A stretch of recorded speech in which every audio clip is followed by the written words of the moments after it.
Сәлеметсіздер ме? Сіздермен Елмира. Бүгін 3 ингредиенттен тұратын таңғы ас дайындаймыз. Жасалуы да оп-оңай. Видеомды соңына дейін көріп, менімен бірге болыңыздар.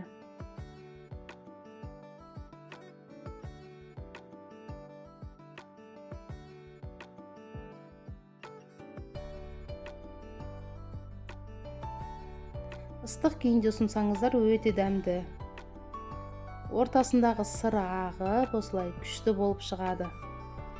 Видеода көріп тұрғандарыңыздай. Сыры осылай созылып әдемі болып шығады. Міндетті түрде жасап көріңіздер. Видеоларым сіздерге ұнап жатса, пікір қалдырып, лайк басып кетіңіздер. Тағы да басқа видеоларымды жіберіп алмау үшін каналыма тіркеліп, қоңырауды басып қоюды ұмытпаңыздар. Ең алдымен картопымды суға қайнатып алғам. Енді оны осылай езіп аламыз. Жақсылап еземіз. Түйіршіктері қалып кетпеуі керек. Дәміне қарай қара бұрышын саламын. Қызыл бұрыш. Және жарты ас қасық тұзын саламын.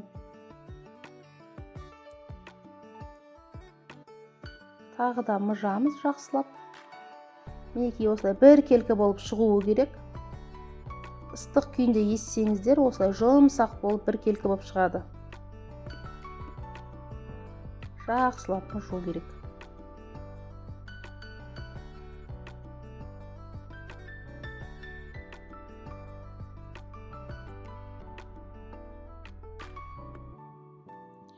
Енді ұнымды саламын. Ұнымды салып, араластырып қасықпен.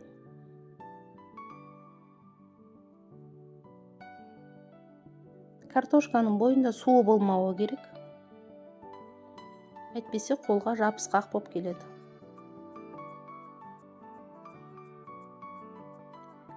Ұнды қанша қосатындарыңыз, ол сіздердің картошкаларыңыздың бойындағы суына байланысты. Егер картошкаларыңыз сулы болып тұрса, жарты стаканға дейін ұн кетіп қалуы мүмкін. Мен 7-8 ас қасық ұн қостым.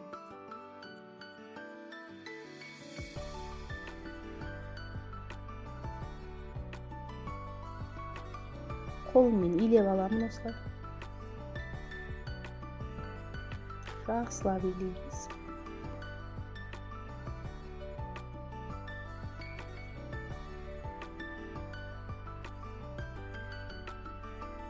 Қолымызды майлап аламыз. Картошка қолымызға жабысып қалмау үшін.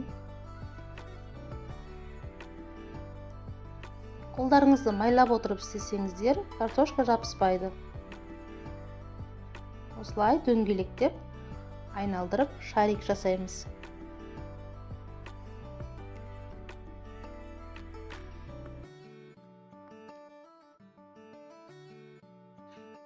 Дөңгелектеп алдым. Тақтайыма ұнды жағып шығамын. Ұнды жақпасаңыздар, картошкаларыңыз жабысып қалады. Барлығын осылай дөңгелектеп шығамыз. Қолдарыңызды майлап отырып істеуді ұмытпаңыздар.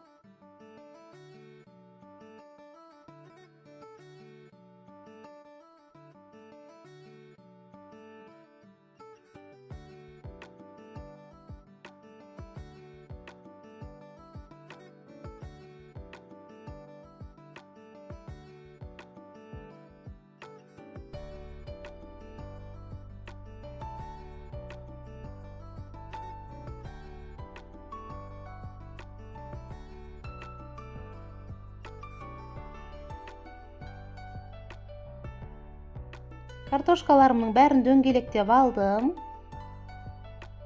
Енді осылай қолымызбен үстінен басып, кішкене шамамен бір ас қасықтай сыр саламын. Мендегі сыр моцарелла сыры. Өте дәмді сыр. Енді сырдың жан-жағын жабамыз. Ағып кетпеуі керек. Қолымызбен үстінен басып, әдемі дөңгелек форма жасаймыз. Міне қолымызбен үстінен басамыз. Ішіне сырын салып, жан-жағын біріктіреміз.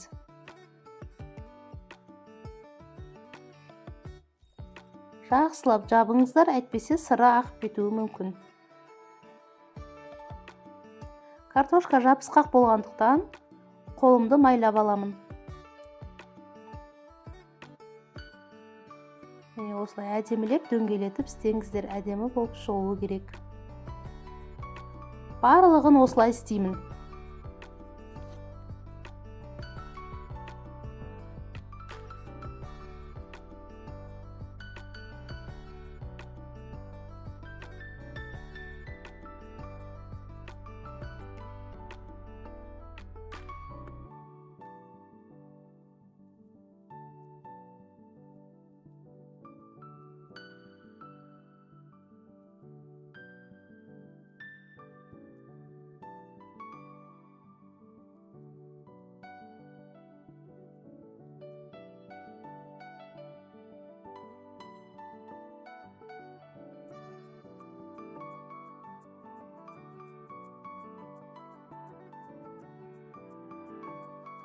Табама кішкене май құйып, қыздырып аламын. Орташа отқа енді картошкаларымды пісіріп аламын.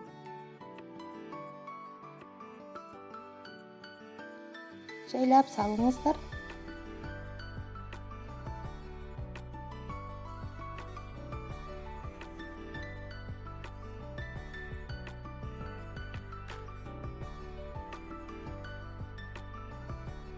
Картошкаларым екінші жағын аударып алдым. Сап-сары болып піскен.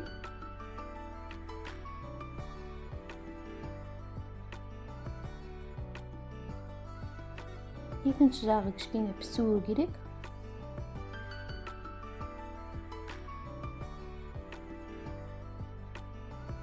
Неге аударып көрдік. Шамалы тұрса жеткілікті. Осылай аударып отырып, қызартып пісіреміз.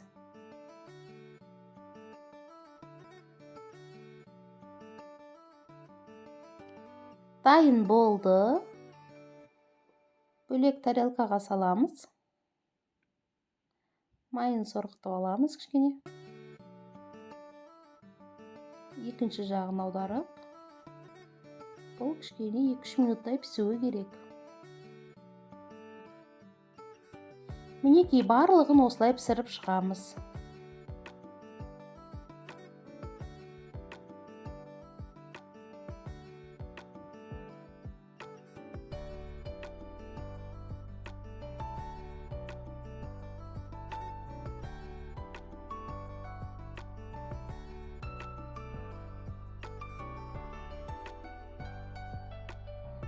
Бес минутта жылдам піседі. Екінші жағы шамамен 2-3 минутта дайын болады.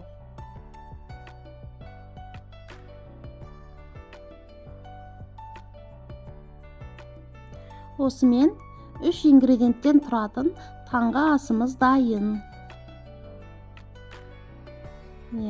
Ортасындағы сыры ағып, созылып, тәбетіңді ашады.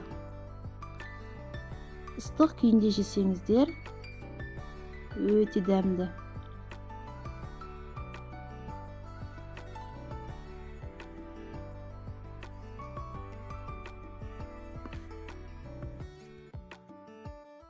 Видеоларым сіздерге ұнап жатса, лайк басып, тіркеліп, қоңырауды басып қоюды ұмытпаңыздар.